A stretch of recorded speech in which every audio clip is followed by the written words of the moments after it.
आज चौधरी साहब ने शाहनवाज भाई को डिनर पर बुलाया। तुम घर पे ही रहना। मेरे दोस्तों के साथ कमिटमेंट्स है मॉम। रुस्तम बेटा, तुम अपनी जिद छोड़ क्यों नहीं देते? मैंने तुम्हारे डैड से सितारा के रिश्ते की बात तुम्हारी इजाजत से की थी। तुम्हारी पसंद मोहब्बत को देखते हुए हमने ये बात की थी।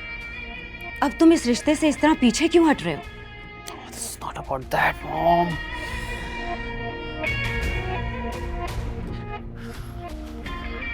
मॉम, इस रिश्ते से नहीं भाग रहा।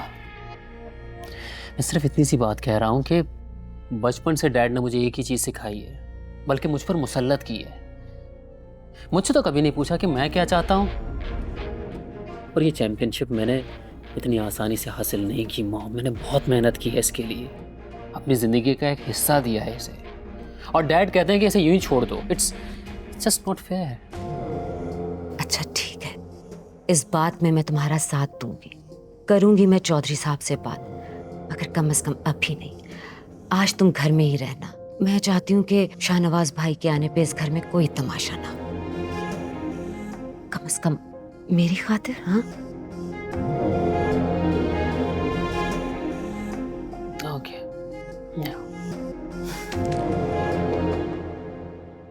कल आप दिलशेर से मिले हैं डैड, और आज आप मुझे कह रहे हैं कि मैं रुस्तम के घर जाके डिनर करूं।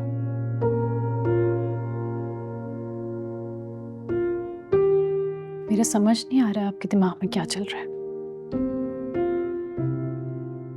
देखो बेटा, दिलशेर एक अच्छा लड़का है, लेकिन ये वो लड़का नहीं है जो कल मेरे सामने बैठकर एक्टिंग कर रहा था। असल दिलशेर वो है जिसे आज मैंने बाइक पर तुम्हारे साथ देखा है।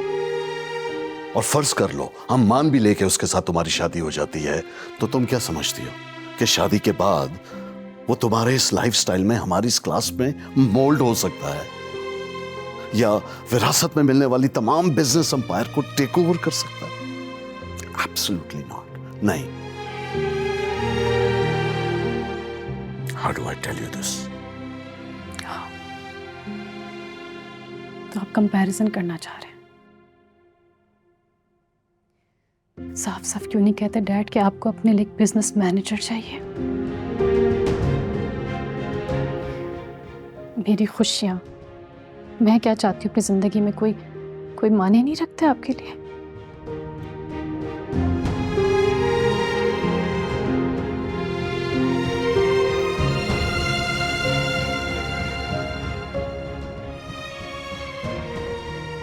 मैं तुम्हारा बाप हूं, तुम्हारा फ्यूचर और तुम्हारी जिंदगी देख रहा हूं, जबकि तुम सिर्फ एक जज्बे की राह में बह रही हो।